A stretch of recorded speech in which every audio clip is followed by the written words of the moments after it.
It's a crisp spring morning in Manhattan. A perfect day for a march down Broadway. But on this day, for this crowd, the Big Apple isn't exactly rolling out the red carpet. 5, 6, 7, 8, marijuana's not today. 5, 6, 7. There are delays and confusion about where to gather. Mayor Rudy Giuliani waits until the very last minute to issue the necessary permit. But several thousand show up anyway, and eventually this ragtag army begins the long trek to Battery Park. The marchers have all come together this day for various reasons, but with one common voice: to protest the United States policies on marijuana.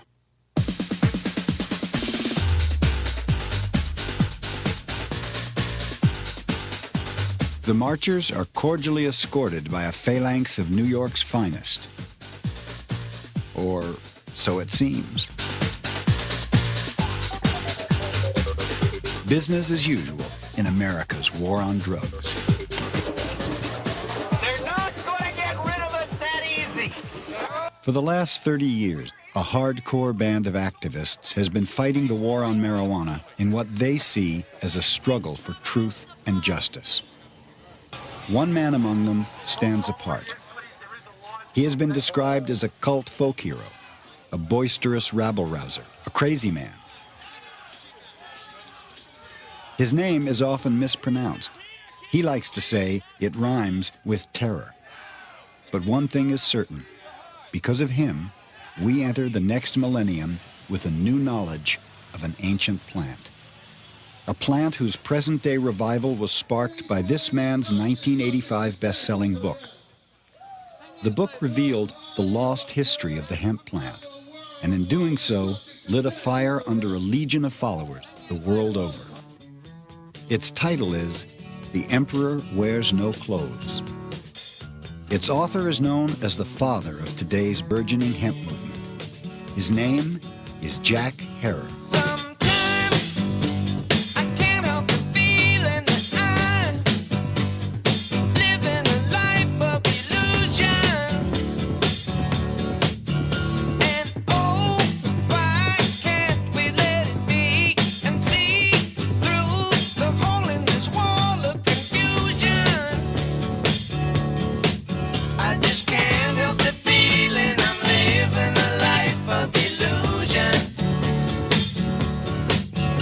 At 60 years of age, Jack Herer has been stumping for hemp nearly half his life.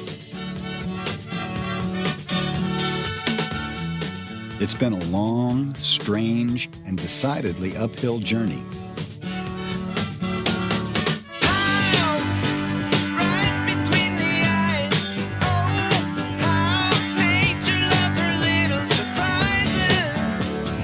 But he trudges onward despite ill health, somehow turning on the passion when the curtain goes up.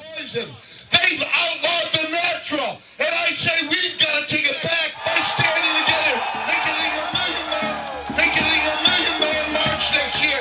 Make it 2 million. Come to New York next year. Mayday.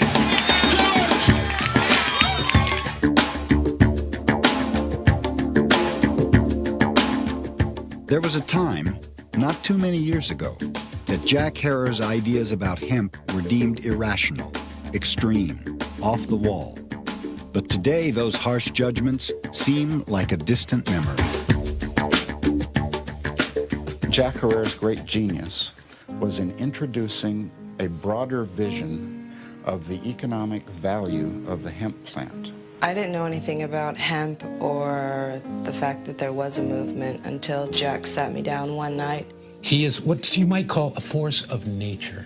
I've met several people in my lifetime who I would judge as having such fiery intensity within them that approve of them or disapprove of them, you have to acknowledge that they are forces of nature.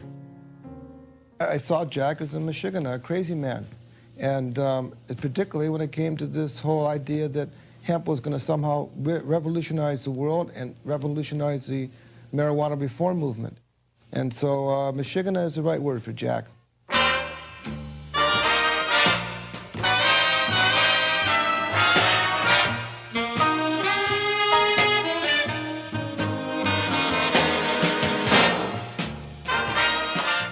Jack Herer was an unlikely candidate for Emperor of Hemp. He was born into a conservative, middle-class Jewish family in 1939 and grew up in Buffalo, New York.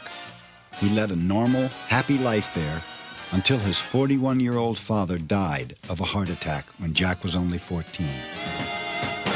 Within a span of 3 years, Jack went from Boy Scout to high school dropout.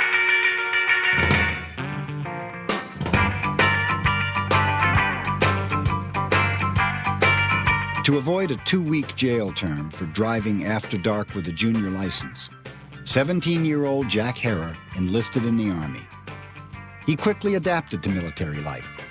The gung-ho soldier served honorably as an MP in post-war Korea. By the mid-60s, Jack was out of the Army and back into a normal middle-class lifestyle. Wife, 3 small children, a ranch house in the San Fernando Valley in California, and a series of routine managerial jobs. Army duty had made him proud of his country. He was a Goldwater Republican. He believed in old-fashioned American values, and he supported the country's growing involvement in Vietnam. Well, I had done 3 years in the military. I believed I was right on guy. I believed America was always the good guy. It was, I mean, always the most decent, right-on people on the earth.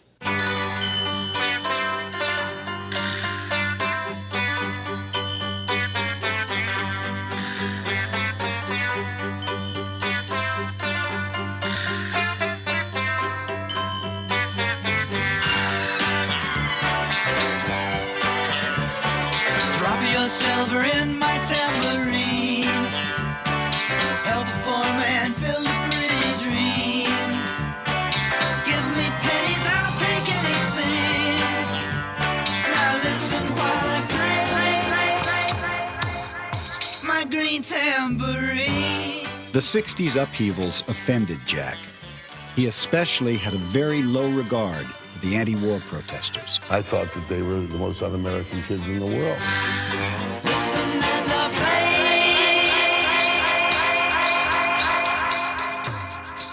And what evil spell had turned previously well-behaved, well-dressed, middle-class white kids into loathsome, rebellious hippies?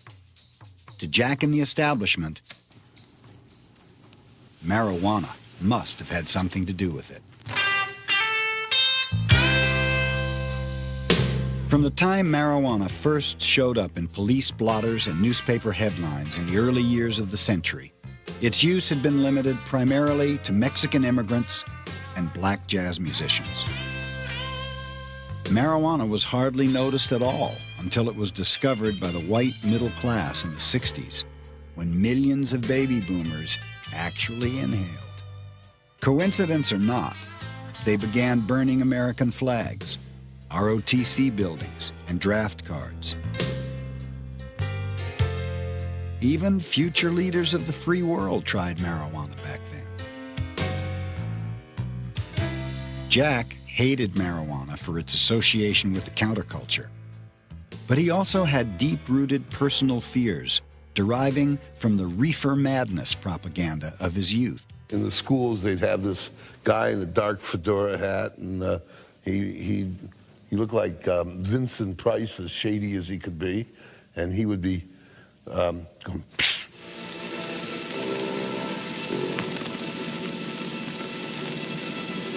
You try one of these for free, kid, you know? And then all sorts of devil things. Next thing, you were shooting heroin, you know? You were doing cocaine. You were doing things and exotic named drugs that I had no experience with, and I was sure that this was going to happen to me. The 60s rising tide of social change eventually swept in and altered the course of Jack's life. In 1967, he and his wife divorced. One day, a couple of years later, a new girlfriend asked him a question. She said, "Jack, have you ever smoked marijuana?"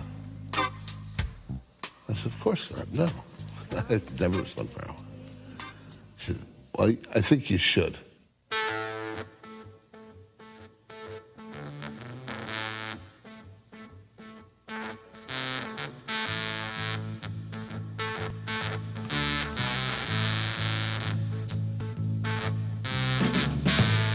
I was feeling sensations that I didn't even know a human being could experience. And I said, why is this illegal? And she said, she doesn't know. I began to hear the protesters about the war in Vietnam, and their words had real meanings, textures. They weren't just talking about, I don't want to fight because I'm a coward, which is the way I thought of it, my ignorant or brutish way before. Peace and freedom became big issues for Jack. So did the environment. But as the 70s began, the journey of Jack Herer from Goldwater Republican to Emperor of Hemp was only just beginning.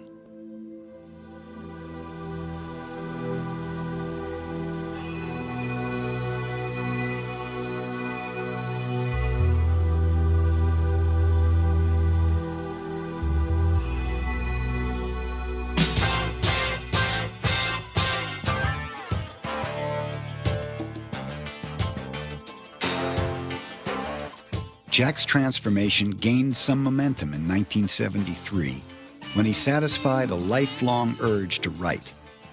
He and a friend co-authored a little cartoon book about marijuana titled simply Grass.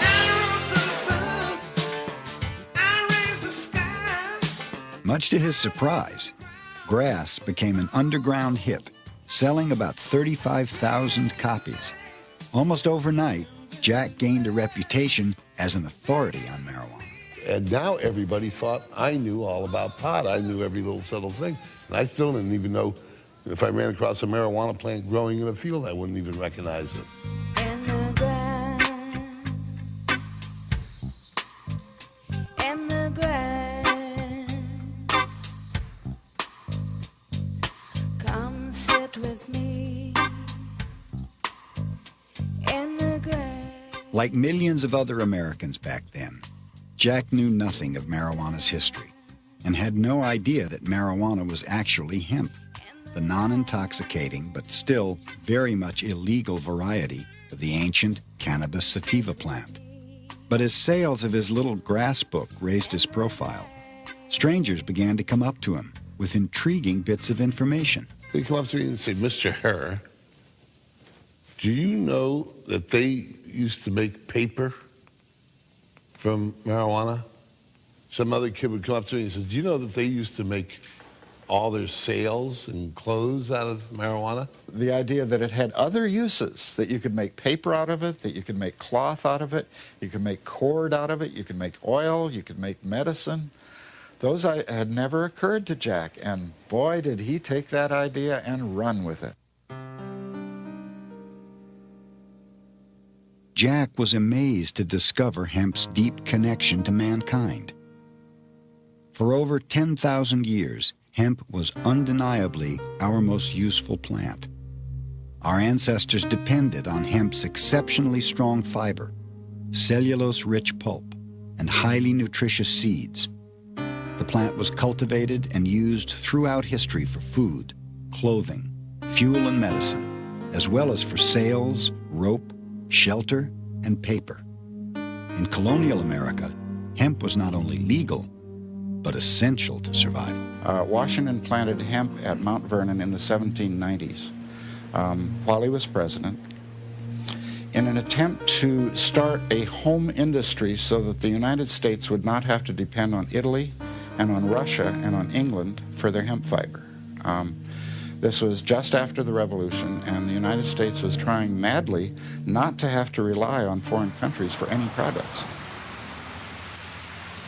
Armed with this new knowledge, Jack set out to persuade the marijuana reform movement to join him aboard his new hemp bandwagon.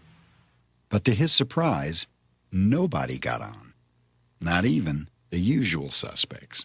Many of us thought that Jack was perhaps too focused only on hemp. Most of us were only focused on let's stop arresting smokers, and we sort of thought the hemp issue was a secondary issue and maybe not as important, and we weren't even sure there was a constituency out there that cared about it. The message, as well as the messenger, turned people off. When he first talked about hemp, to me in particular, I was very resistant because I thought of it as being just excuse to legalize marijuana. He tended, in his enthusiasm, to overstate the case a bit. And in so doing, sometimes the rest of us were embarrassed by that. We felt like it might undermine all of our credibility. He would go on and rant about, hemp and how it was important and how he found this and found that, and I paid little or no attention to him because he has a tendency to rant and rave about a lot of things, if you know him. I suspect I'm probably one of those people that refused to return Jack's phone calls. Going to a party. Meet me on after school. Well, going to a place where the jive is really cool. There was one person who did accept Jack's ideas back then. An easygoing marijuana activist named Ed Adair could see the sense to what Jack was saying. Adair, known to everyone as Captain Ed, owned 2 popular Los Angeles head shops. I'd heard he'd sold 12 of the grass books. So I went over there and introduced myself, and he looked at me and he says, I've been selling the hell out of these books. But he says, are you sure you're okay you smoke pot? Because what I walked in with was a white plastic jacket with my polyester pants. Jack followed Captain Ed's example and traded his polyester suits for jeans and t-shirts. The two became inseparable friends, and over the years, they collected hundreds of thousands of signatures for various legalization initiatives in California.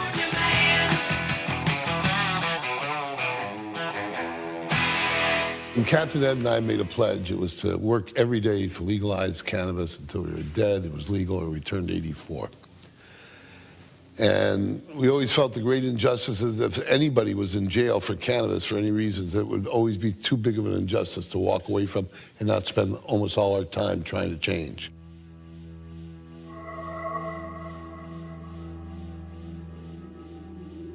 One night in 1974, Jack experienced what he describes as nothing short of a revelation.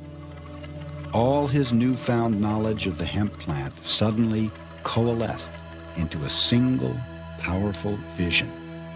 Hemp could actually save the world. In a flash moment, it came to him that virtually everything now made from trees and petroleum could instead be made from hemp. That not another single tree would ever have to be cut down to make paper. That clean-burning fuel would now be made from the biomass of the abundant hemp plant. This new fuel would run cars, factories, power plants, and would even provide heat for our homes. That hemp could be grown and processed into cloth and paper with only a fraction of the toxic chemicals used in processing cotton and trees. Jack pictured a world saved from pollution, acid rain, global warming, and deforestation. Well, just about everybody assumed that Jack had gone completely mad. And my own kids thought, Dad, you've gone overboard. I mean, you're doing this marijuana legalization now for 3 years, and now you've gone overboard. Normal felt the same way. You could tell people that marijuana is going to save the world. With no self-respecting person will come to the marijuana movement. They'll think they're going to get involved with a nut like you. All the world over, so easy to see. People everywhere just want to be free. Listen, please, listen, that's the way it should be. Peace in the valley, people got to be free. Thick-skinned and unrelenting, Jack ignored the naysayers and stuck to his guns. Late in 1979, he and Captain Ed opened the nation's first hemp store, an outdoor stand famous to this day, where else but Venice Beach, California. Overnight, Jack became a boardwalk fixture, the hemp merchant of Venice, a man of hempen cloth preaching the gospel. He's interested in saving the damned world and informing everyone he knows about hemp. He wears it on his body. He can't stop to buy a hot dog without starting to spread the news. He's been doing this continually. Now, when a guy like this is more like an Armenian rug merchant on the Lower East Side or something. You know what I mean? He's straight off the Bowery. He's a working class guy. As the 80s began and the country braced itself for an official policy of zero tolerance toward marijuana, Jack was about to have a close encounter with the 40th President of the United States.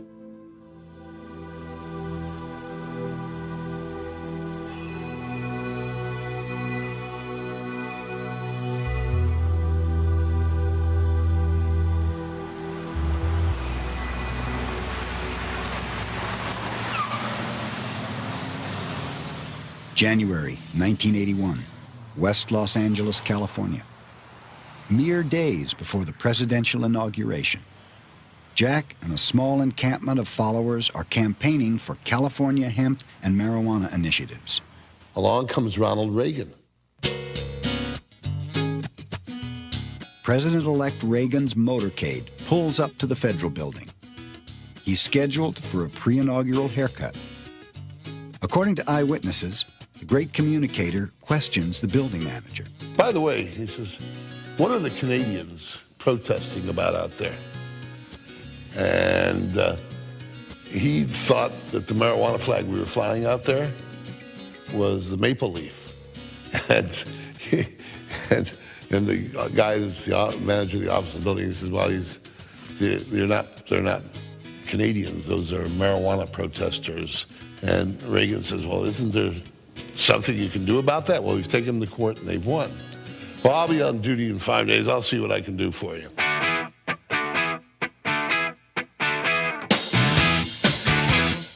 What Reagan does is have Jack and 5 others arrested for violating an arcane wartime sabotage act. The others pay a $5 fine and get probation. Jack fights. He refuses to pay the fine and loses.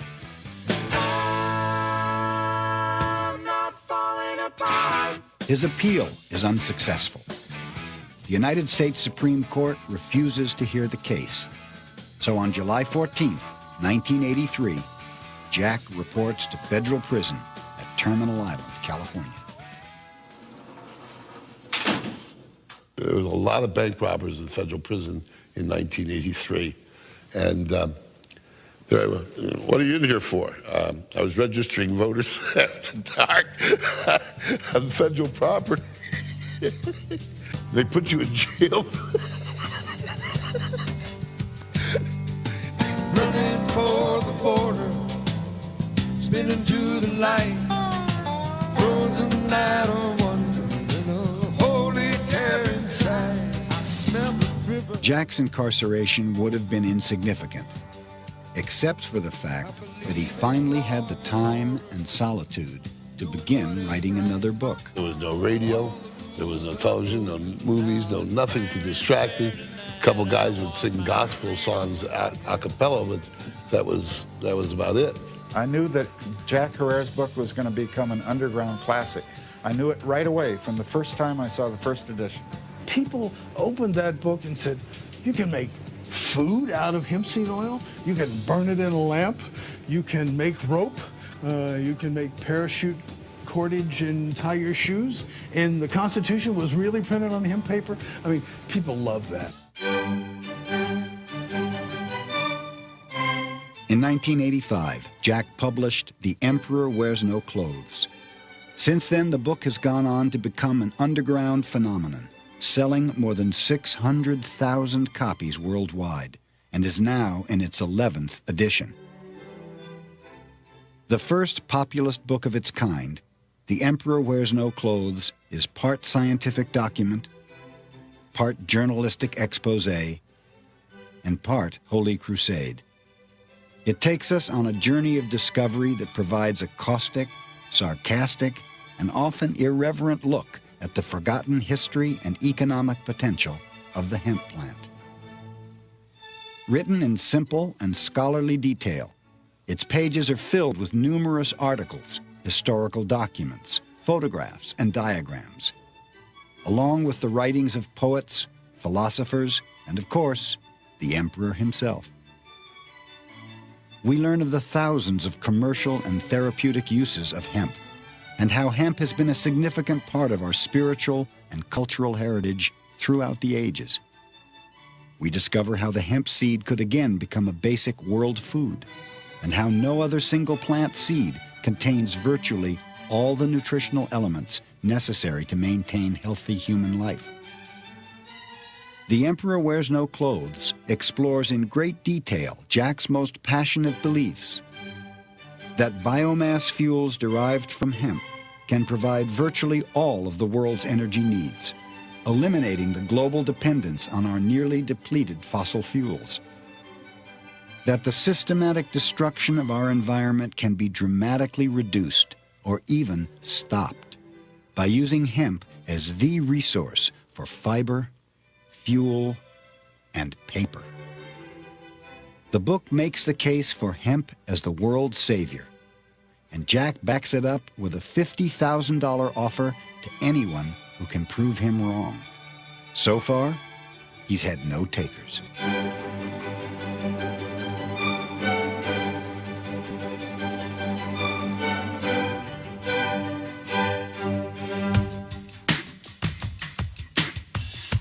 The book also takes us on a journey of the bizarre, the curious origin of marijuana prohibition. Only in the 20th century did the ancient hemp plant become a frightening new drug. The Mexican slang word, marijuana, was unknown to most Americans until it began appearing in newspaper headlines early in the century. Marijuana horror stories, works of pure fiction, were staples of the sensationalistic newspapers owned by William Randolph Hearst. But even respectable papers printed outrageous tales. Although this story would be relegated to the tabloids today, it was fit to print in the distinguished New York Times on July 6, 1927. A Mexican woman and her 4 children are driven insane by marijuana, the New York Times reported. It went on to say that neighbors rushed to the house to find the entire family insane. It is convinced that he is hopelessly and incurably insane, a condition caused by the drug marijuana to which he was addicted. It is recommended, Your Honor, that the defendant be placed in an institution for the criminally insane for the rest of his natural life. The next tragedy may be that of your daughter, or your son, or yours, or yours, or yours. When driving down the road and the sheriff smells your load, you better make it to the woods if you can. Although alcohol prohibition required a constitutional amendment, marijuana prohibition was brought about by a single federal law, the Marijuana Tax Act of 1937. The driving force behind this law was Harry J. Anslinger, America's first drug czar. You better make it to the woods if you can. If you can, if you can. Anslinger was the government's expert witness during 1937 congressional hearings on the proposed Marijuana Tax Act. As proof of marijuana's malevolence, Anslinger introduced into evidence the bogus Hearst newspaper headlines that trumpeted the violence, insanity, and death allegedly caused by marijuana.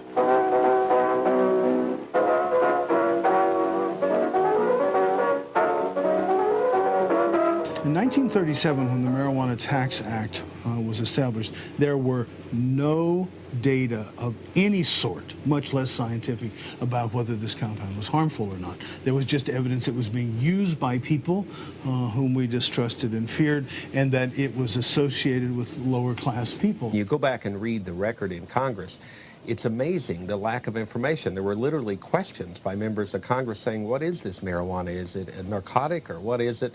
And there would be a sentence, someone would stand up and say, oh, it's the most dangerous new drug coming down the pipe. In terms of what Congress knew in 1937, they didn't know any of that history. The only history that they were given was all these cock and bull stories about how it made people crazy and they went out and killed people under the influence of marijuana. The Tax Act was built on lies, and I think it's outrageous that we have legislation that still exists today it was based on lies. Despite opposition by the American Medical Association, Congress passed the law unanimously after debating for a grand total of 90 seconds. President Franklin D. Roosevelt signed it into law on August 3, 1937. Theoretically, the new law did not actually prohibit marijuana and hemp. Only a constitutional amendment could do that. But by imposing prohibitive taxes and mountains of red tape, it made cultivation, processing, sales, and any use of the hemp plant whatsoever virtually impossible. Technically, farmers could still legally grow a hemp plant like this one, but only if they could somehow grow it without the leaves and flowers. This law is still in effect today. The full reasons behind marijuana prohibition are still being debated.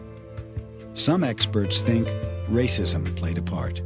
So that when poor people, immigrants, take the drugs, we're afraid they're going to rise up, smite, steal, and take the white women.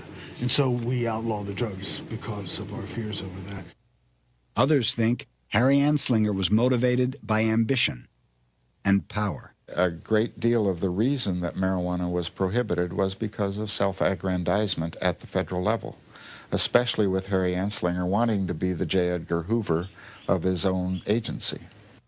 Jack sees darker motives. His book alleges a high-level conspiracy revolving around Anslinger, Treasury Secretary Andrew Mellon, the DuPont Chemical Company, and hemp.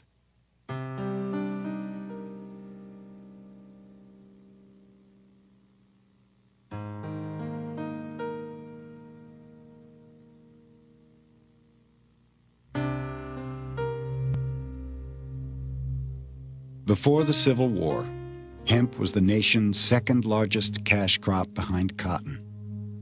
But while cotton could be processed by machine, slaves were the only cost-effective way to separate the tough hemp fiber from the pulpy core that was used to make paper. When slavery ended after the war, the hemp industry went into decline. The death knell was sounded in the late 1800s when paper makers converted to tree-based pulp. It meant that you could chop down a forest a lot cheaper than you could pay laborers to manufacture hemp fiber for paper. Jack hangs his conspiracy angle on events that happened simultaneously with marijuana prohibition. Coincidence number one. A German immigrant invented a machine called the decorticator. This new mechanical processing device was about to bring hemp into the modern industrial age. Popular Mechanics magazine recognized the potential bonanza for American farmers and entrepreneurs. This article heralded a machine that could process hemp quickly and cheaply for the first time in history. Coincidence number two.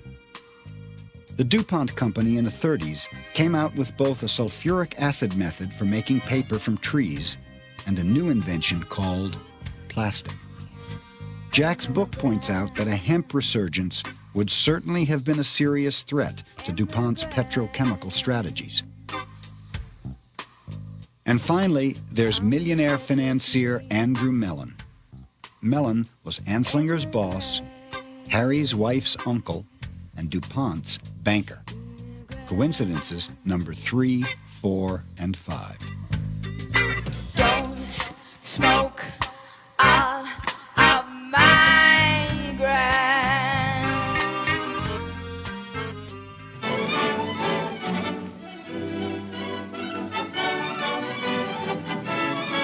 The book's credibility got a boost from Jack's discovery of this 14-minute documentary. Supposedly made by the U.S. government 5 years after the Marijuana Tax Act. Its purpose was to encourage farmers to grow outlawed hemp during World War II.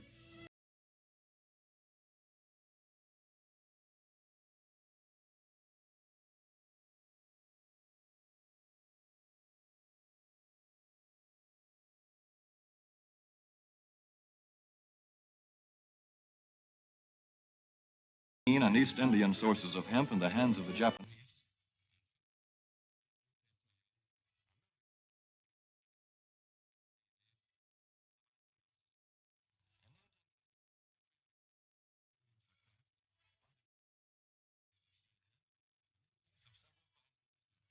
The goal for 1943 is 50,000 acres of seed hemp.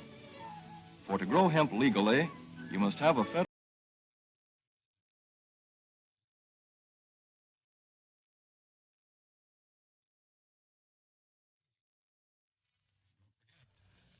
Jack often staged public showings of Hemp for Victory to validate his history of the plant.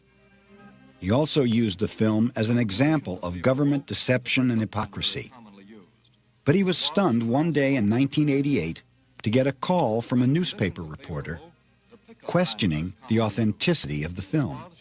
Well, Mr. Hara, we went out to check the information, and we found nobody that would corroborate your story, that this movie was even ever made. You said this movie was made by the United States government, this movie Hemp for Victory, that if there would be any evidence that the government ever made such a film, it would be in the Library of Congress, it would be in the Department of Agriculture. It is in neither place.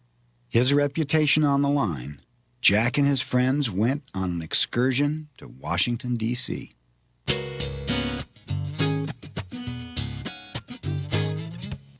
We were just determined to find the documentation that made it a credible government movie made by the U.S. government and not made by Jack.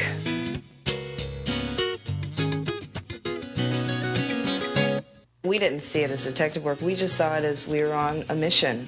We're on a mission from God. Many others before Jack had searched the Library of Congress for proof of the documentary's existence and found none. In a day of digging, Jack ran into the same lack of evidence. After deciding to give up, we decided to give it one more try. In a dusty old book, hidden among clutter in a back room, they found it. The official Library of Congress documentation. Indeed, the film had been made by the U.S. Department of Agriculture. Hemp for Victory.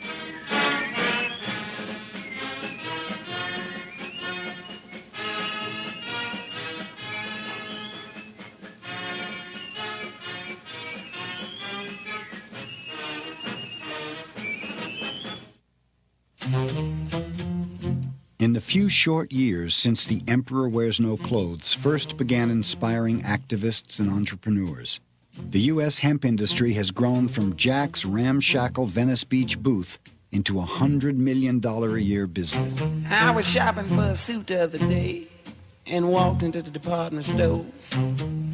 Stepped on the elevator and told the girl, dry goods flow. When I got off, a salesman come up to me. He said, now what can I do for you? I said, well, go in there and show me all in sport clothes, like you supposed to. He said, well, sure, come on in, buddy, and dig these fabrics we got laid out on the shelf. He said, pick yourself out one, try it on, stand in the mirror and dig yourself. The world's getting this information. It's coming out on billboards. It's coming out on companies all over, everywhere. As hemp gained mainstream acceptance in the 90s, so did Jack. His critics became allies. When Steve Hager became editor of High Times in the late 80s, and he went ahead and just wrote column after column, article after article, month after month in his magazine. And that's really what exploded the idea of hemp, more to the colleges, more to everybody that picked up a High Times now read about hemp. In 1994, he was honored by the conservative Drug Policy Foundation in Washington. His efforts for showing the impact one individual can have on the lives of many others, Jack Hara is awarded the 1994 Robert C. Randall Award for achievement in the field of citizen action. At the awards dinner, the emperor wore a hemp suit.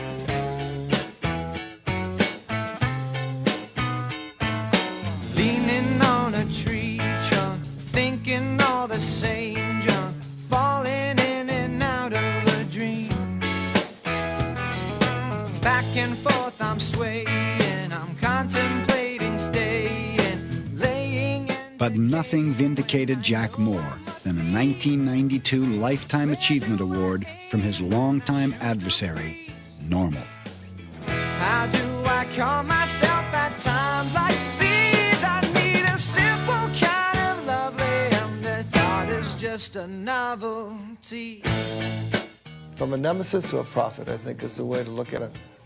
He was a bother and troublesome until he came to realize he had really discovered very important aspect of why it is that marijuana should be reconsidered and why the illegality of it is so preposterous and unfair. I think that Jack's place in the history of anti-prohibition movement is going to be secured by the simple fact that he, despite everybody's criticisms, everybody thinking he was crazy, that he had the persistence and the temerity to simply keep going on and saying the truth over and over and over again, no matter, it sometimes seems like you have to say the truth many times before anybody hears it. The Emperor Wears No Clothes is a book that's had an enormous impact in this country on awakening millions of Americans to the fact that the marijuana laws are wrong, that they're based on false premises,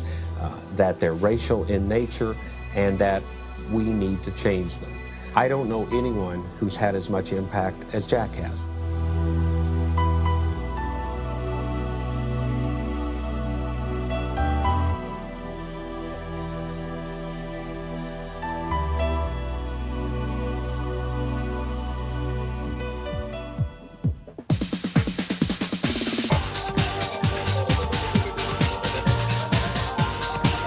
Neither Jack nor anyone else in the outgunned, outspent reform movement was having any impact at all on U.S. drug policies. In the last years of the 20th century, incredibly, America was the only industrialized nation that still forbid hemp farming, forcing the U.S. hemp industry to import all its raw material. According to the government, allowing farmers to grow hemp would confuse police and send a wrong message to children. Drugs are every nation's problem, and every nation must act to fight them. We are determined to build the drug-free America and to join with others to combat drugs around the world. Let there be no doubt, this is ultimately a struggle for human freedom.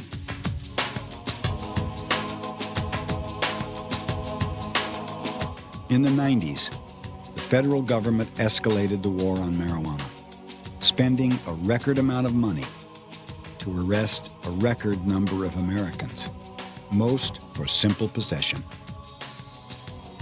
Since Prohibition began in 1937, upwards of 70 million Americans have tried marijuana at least once. A staggering 11 million of them have been arrested. With 1 in every 40 prisoners a marijuana offender, the United States has become the world's biggest jailer. Some states now spend more on prisons than on higher education. Even alcohol prohibition did not punish the users of alcohol.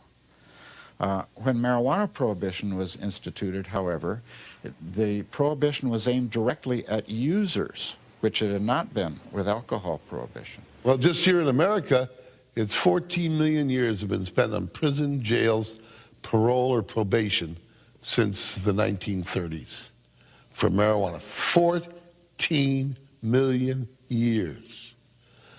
I can't even begin to calculate what that is at $25,000, $30,000 a year now.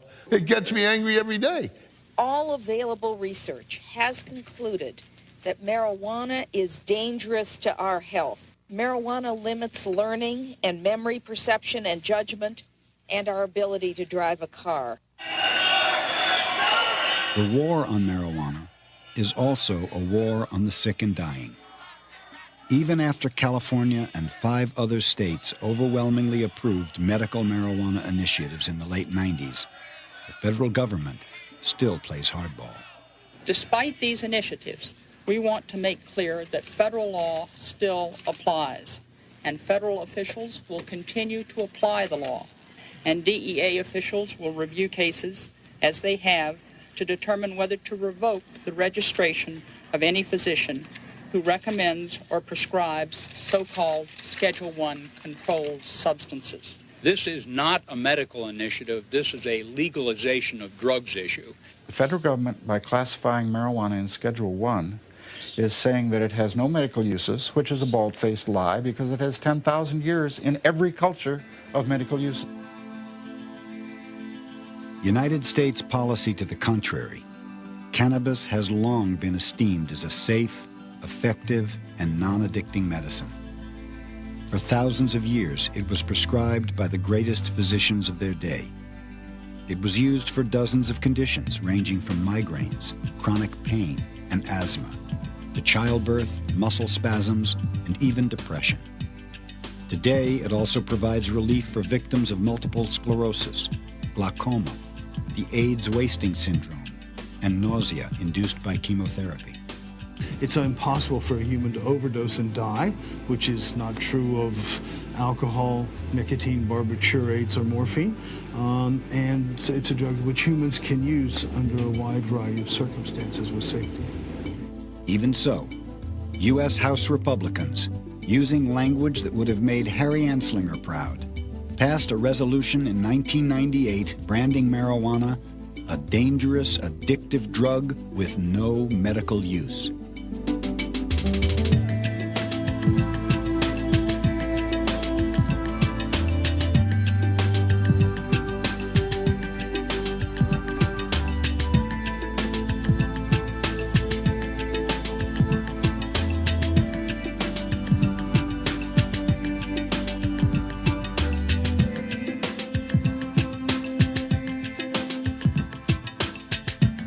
They don't care if marijuana is the only drug that can alleviate your pain and suffering so that you can live longer, so that you can take your chemotherapy, so that you have a reasonable quality of life.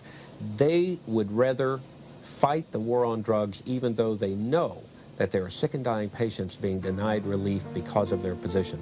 Unconscionable. So you would think that after at least a generation of really good information about marijuana being circulated, why is the war still going on? One, I think the people in charge of government today, particularly in the law enforcement sections of government, are people who are afraid of the culture around marijuana. It harkens back to the Vietnam War era, Vietnam War protests, the civil rights protests, people who are trying to change the government. But notwithstanding that people talk about how the police are not particularly interested in marijuana cases, in fact, it is their bread and butter. The war on drugs is supported in part now because we have a drug abuse establishment. Every place I turn and talk to somebody about what he or she does, he's in drug abuse treatment, drug abuse prevention, drug abuse education, urine testing, interdiction. He's a policeman, an undercover investigator, a jail builder, a jail keeper. I sometimes think there's nobody left in the United States except a few of us and all the people who are making their living fighting the war on drugs. They used to call us the land of the free, and now they call us the land of the pea, where you have to pee to be tested to be free. What a crock. All you have to do is say the word drugs, and you can change the Constitution so that it's meaningless. You can search people's homes without valid cause. You can seize people's property without valid cause. You can seize people's lives and destroy families. They talk about family values. How many thousands of families have been destroyed by these vicious laws? Not another medicine, not another drug on this planet that nobody has ever died from. Nobody has ever died from marijuana that wasn't shot by a cop.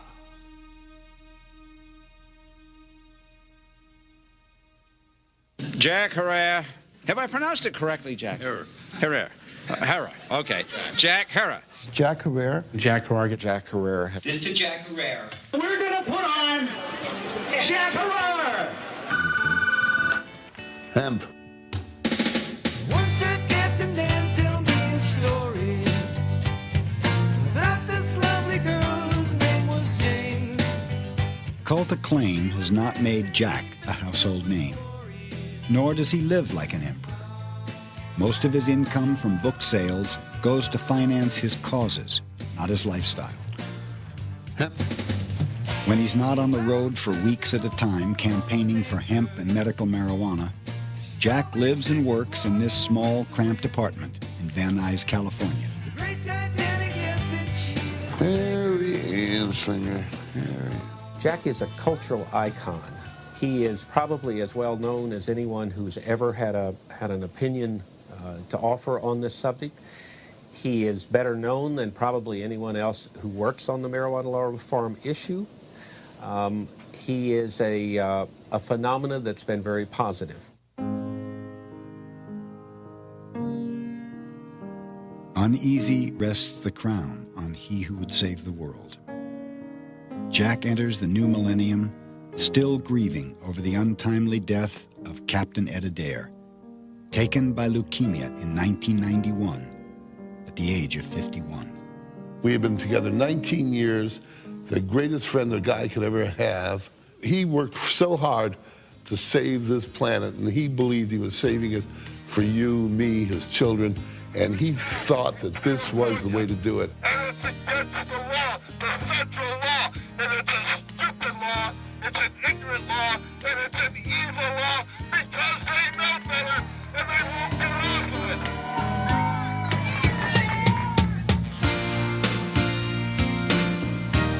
Captain Ed and I planned was to get out and teach this information. Eventually we would get a cadre of believers, and eventually they would go out and teach the world. And now we know that we've succeeded. And now we understand so much about the man. He's not insane, he is not crazy. He's not the devil in disguise. So listen closely to the winds of change and see the world, see the world, oh see the world through his eyes. Despite some health problems, Jack has no plans to kick back and take it easy with longtime companion Jeannie Hawkins. With the publishing of the 11th edition of The Emperor Wears No Clothes in late 1998, Jack's schedule is more hectic than ever, taking him and his message around the world. Jack is haunted, however, by the hard, cold facts of prohibition. Despite its undeniable potential as the natural, renewable alternative to a synthetic world, the hemp plant, by federal law, still cannot be cultivated in the United States. Despite increasing public and scientific support, the medical use of marijuana still remains illegal. And despite the enormous cost in money and human lives, millions of people are still being arrested for possessing a therapeutic substance revered by our ancestors. This is the reality of America's war on a plant, a war born of commerce and greed, an endless war. And so the fight goes on and on. I don't know if hemp's going to save the world, but I'll tell you this, it's the only thing that can.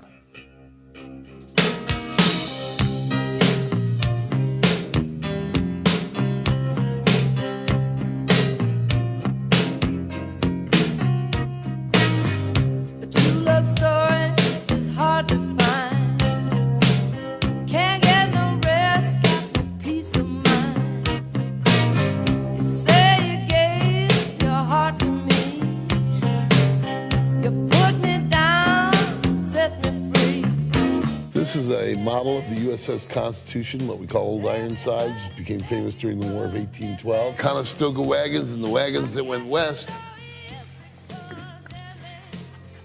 were covered with hempen canvas.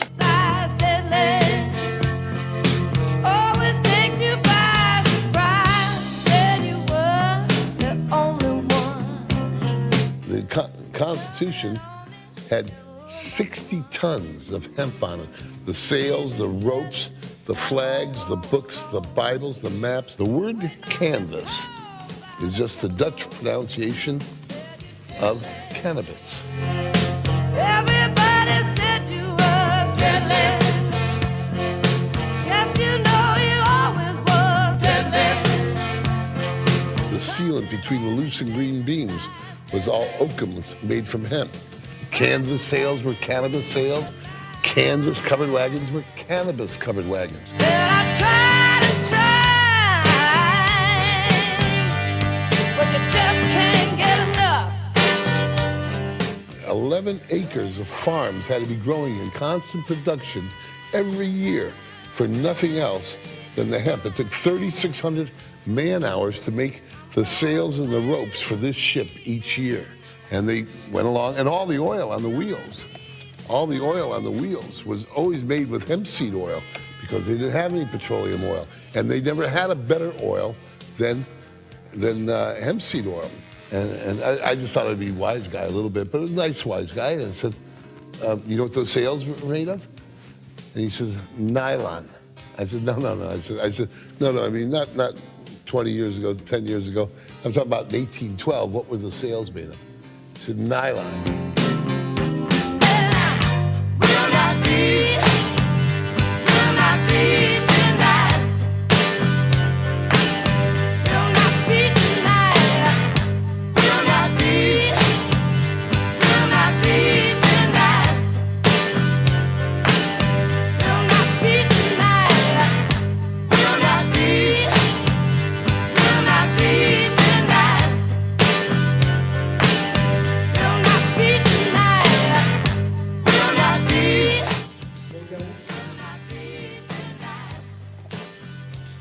How's that?